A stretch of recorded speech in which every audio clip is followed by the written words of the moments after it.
Bonjour Bintou. Bonjour. Moi c'est Patrick du Réseau mondial des jeunes pour l'innovation. C'est une organisation qui compte plus de 60 ambassadeurs dans le monde entier aujourd'hui.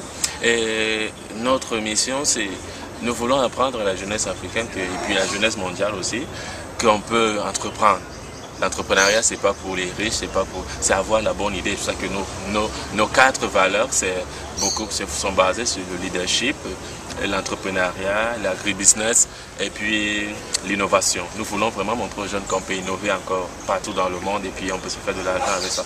Et nous avons vraiment son contact que tu sois venu partager ton expérience avec nous. Nous voulons réellement savoir comment tu as commencé et quelles ont été tes difficultés, quels ont été tes atouts face aux difficultés que tu as rencontrées et quelles sont les suggestions ou recommandations que tu peux apporter ou des idées innovatrices que tu peux apporter à la jeunesse africaine aujourd'hui qui est en proie au chômage et au désespoir, même si je peux aller comme ça. Et puis apprendre vraiment comment est-ce qu'on peut apprendre aussi de toi, parce que on a appris, c'est un livre que tu as publié déjà, c'est très important. Ça peut aider beaucoup de frères africains à pousser un peu plus loin, à penser un peu plus grand, quoi. Donc je vais aller tout droit au but et puis te poser la première question, à savoir quelle est ton organisation et puis comment tu as commencé, d'où est venue l'idée. Bonjour à tout le monde, bonsoir. Moi je m'appelle Bintou Soumaro du Mali. Ouais. Déjà, comme jeune, quand tu es dans une société, tu es très souvent touché par un événement. Ça peut être soit la communauté, soit ça peut être l'emploi, soit ça peut être l'humeur même de l'environnement ou de l'école, la mauvaise qualité, ainsi de suite. Quand on est jeune, il faut savoir, quand tu as eu la chance déjà d'aller à l'école, c'est un grand pas. Ouais. Parce que l'école te permet d'acquérir le minimum. Le minimum que tu as acquis, c'est à toi de développer ça. Justement. Pour en faire un projet. Il y a des projets partout, tout autour de nous. Il faut juste suffire de regarder et de s'imprégner. Moi, j'étais beaucoup touchée par l'éducation. Pourquoi?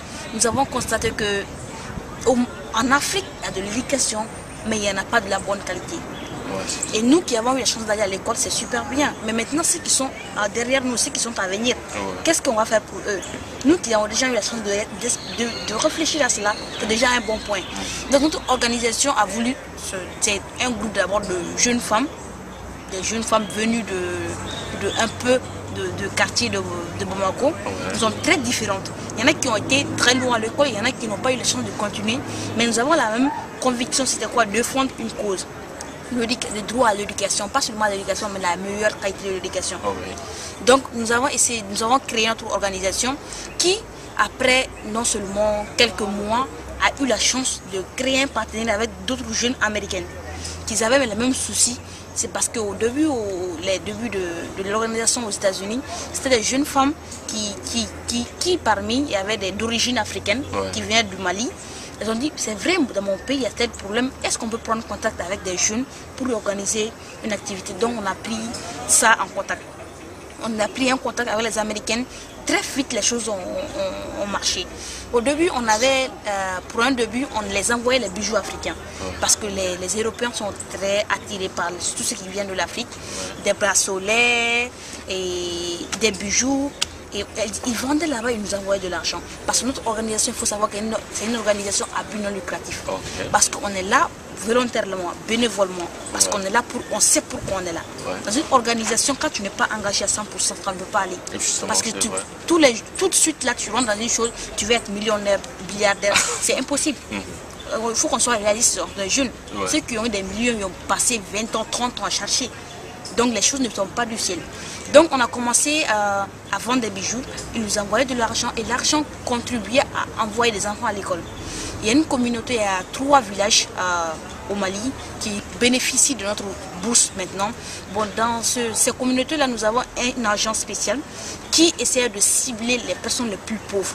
Parce que dans toutes les communautés, il y a les pauvres, mais il y a les plus pauvres. Bon, on choisit les filles les plus pauvres, on les envoie à l'école. On s'assure que non seulement elles vont à l'école, mais elles ont les meilleures qualités parce qu'elles ont un cours privé. Oui. Et celles qui vivent très loin de l'école, à 13 km, 7 km, on les procure une cantine pour qu'on puisse un peu alléger le trajet. Donc elles bouffent à l'école et elles ont les cours privés. Et entre-temps aussi, on essaie de s'entretenir parce qu'on ne peut rien faire sans les parents de l'élève. Ouais. C'est eux les premiers concernés, c'est eux qui prennent soin de l'enfant. Et même si l'enfant est découragé, qui peut pousser l'enfant à aller à l'école, à comprendre un peu, à prendre le chemin droit. Donc on essaie de créer une dynamique entre nous et les parents d'élèves, on les rend visite. On essaie de les informer par rapport à l'importance de l'éducation de la meilleure qualité, surtout pour une jeune femme. Parce que sachant que la jeune femme est le pilier de la société africaine, c'est elle qui est censée s'occuper de la maison, c'est elle qui est censée s'occuper des enfants, c'est elle qui est censée réfléchir à tout ce qui vient en premier dans une famille. C'est important que celle-ci reçoive réellement les meilleures qualités. Et notamment parce que nous avons eu des témoignages des femmes qui n'avaient pas été à l'école. Elles ont été dans une situation assez difficile lorsqu'elles devaient donner des médicaments aux enfants, ou encore si elles devaient, comment dire, une personne qui n'a pas été à l'école ne force pas forcément ton enfant d'aller à l'école. Oui, ça c'est vrai. Je voulais savoir aussi par la même occasion, quelles ont été les difficultés que vous avez rencontrées au début et comment avez-vous pu les surmonter? Comme beaucoup de gens peuvent le savoir, la société africaine, c'est pas facile de changer les mentalités. Ouais, ça c'est vrai. Quand tu vas voir les parents et que tu leur dis, au fait, je sais que votre coutume c'est que les femmes ne vont pas à l'école, mais on vous demande de les envoyer à l'école. On te demande, est-ce que tu es malade? Tu t'es regardé, tu viens nous dire, mais l'approche qui est importante. Quand tu es jeune, quand tu as envie d'un projet, hein, déjà il faut toujours cibler la communauté. Où est-ce que je vais aller? C'est quel type de personne? C'est quoi la tradition? C'est quoi leur projet? Qu'est-ce qu'ils aiment pas? Qu'est-ce qu'ils aiment? Déjà, tu t'informes à cela et tu y vas. Mais ce qu'il faut aussi savoir, c'est qu'il faut toujours oser. Peut-être que la première fois, ça va échouer. La deuxième fois, ça va échouer. Mais quand tu ne sais pas, tu ne sauras jamais. Et chaque fois que tu échoues, tu apprends de ce que tu as fait. C'est des expériences. Et donc, aussi, en même temps, il faut aussi des professeurs. On a eu à avoir des professeurs qui se disaient, parce que quand tu es jeune, quand tu as une organisation comme ça, les gens croient que tu as de l'argent, que toutes les choses tombent du ciel. Surtout quand tu dis que tu as à travailler avec des Américains.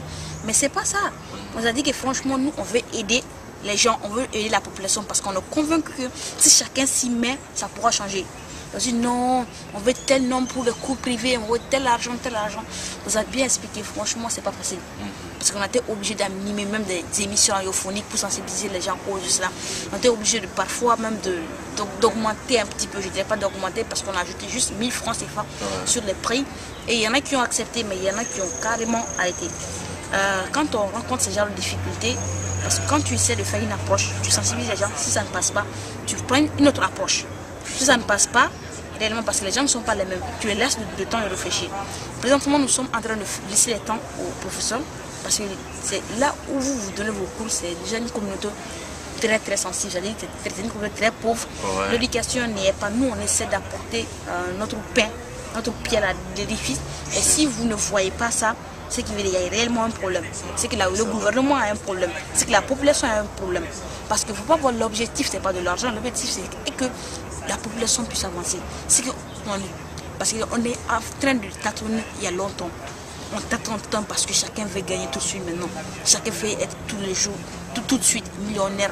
C'est impossible. Ça, c'est vrai aussi. C'est juste qu'on doit, en tant que jeune, travailler en équipe. Comprendre essentiellement ce qui est priorité. Réellement faire la part des choses. Okay. Par la même occasion, je voulais te poser une autre question. Que penses-tu? Beaucoup de jeunes disent que l'accès au financement, c'est la chose la plus difficile, quoi. Que penses-tu de ça? Changement? L'accès au financement. Ouais. Oui, en fait, c'est un cas, c'est assez difficile. Là, je l'avoue, c'est très difficile. Mais c'est difficile, ça dépend encore aussi. Parce que quand j'ai remarqué, on a beaucoup remarqué, nous sommes jeunes, nous vivons dans une société, donc on comprend réellement ce qui se passe. Quand tu es fils d'un riche ou fils d'une personne bien placée, c'est très facile d'avoir un accès. Ouais. Mais il faudrait savoir aussi, il y a des organismes très volontaires, très bénévoles pour aider les jeunes. Ouais. Pour un début, il faut que tu fasses tes preuves. C'est important. Parce que quand tu as un projet en tête, essaie d'abord de mettre en place ton projet. Ne charge pas tout de suite du financement. Le peu que tu as investi dans ton projet. Maintenant, quand tu vois que les gens voient que tu donnes à fond, ça avance un peu, les gens vont venir.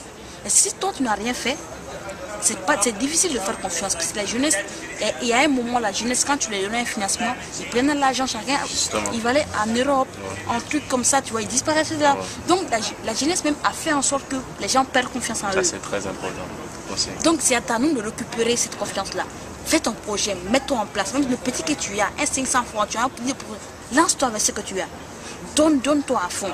Et après, essaie d'attirer des financements. Tu vas avec ton projet bien écrit, bien spécifique, avec la durée. Parce qu'il faut être précis dans ton projet. Dans le plan d'affaires, le business plan. Le business plan, c'est important. Quel qu'en soit, même si c'est le projet le plus petit, le plus insignifiant, fais un plan d'action, un projet carrément complet. Tu proposes aux gens.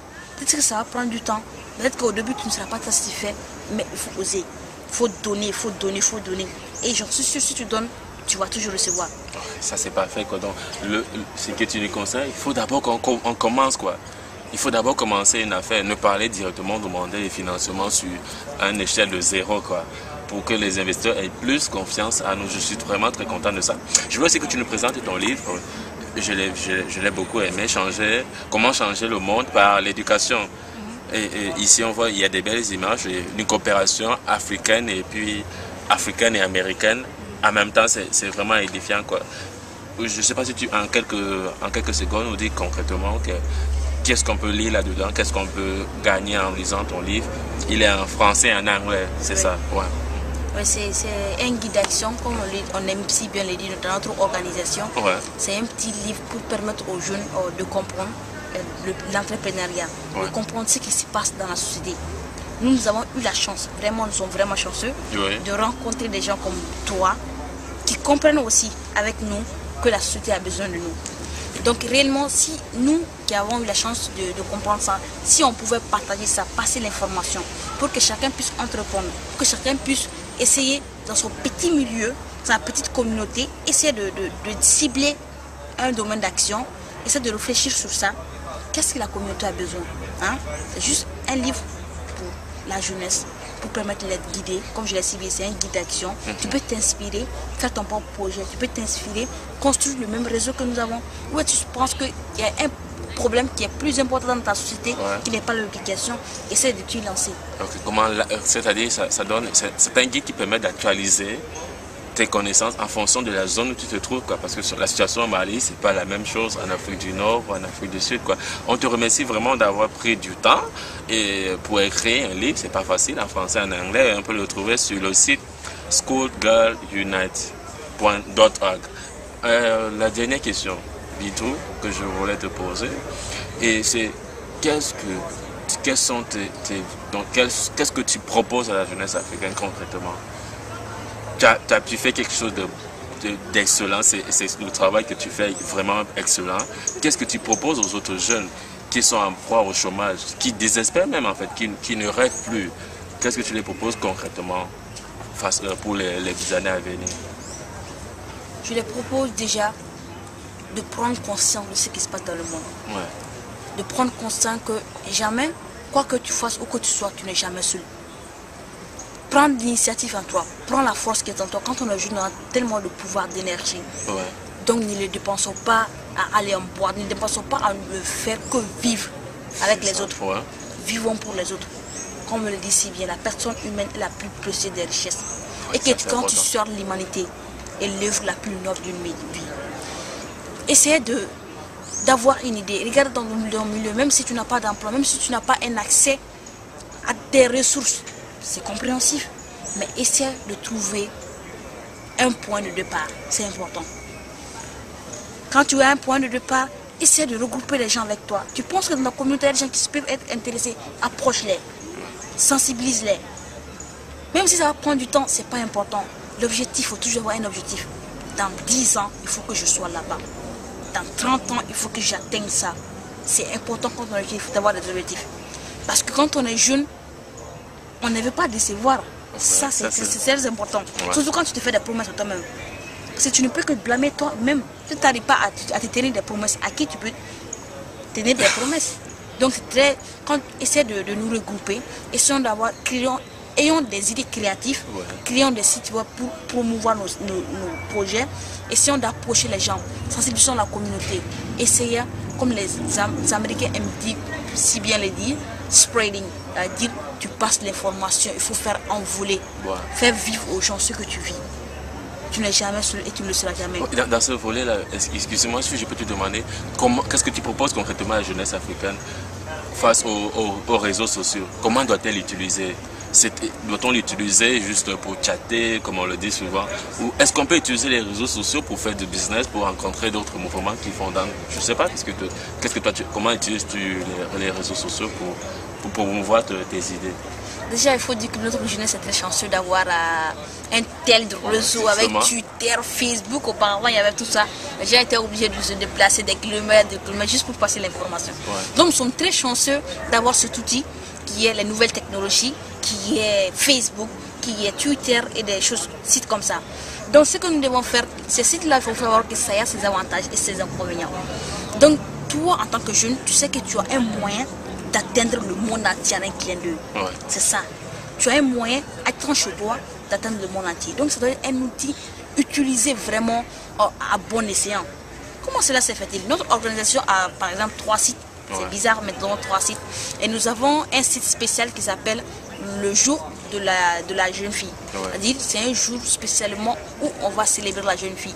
Récemment, nous avons, à travers passer du net, essayé d'obtenir ce droit-là aux États-Unis, juste en faisant faire aux gens signer une pétition. Vous voyez, dans le monde entier, les gens ont signé. Alors que nous, quand on était chez nous, on a imprimé la pétition, on a envoyé aux États-Unis et on dit que bon, tel jour, c'est le jour de la jeune fille. Ok, c'est parfait, vraiment bientôt.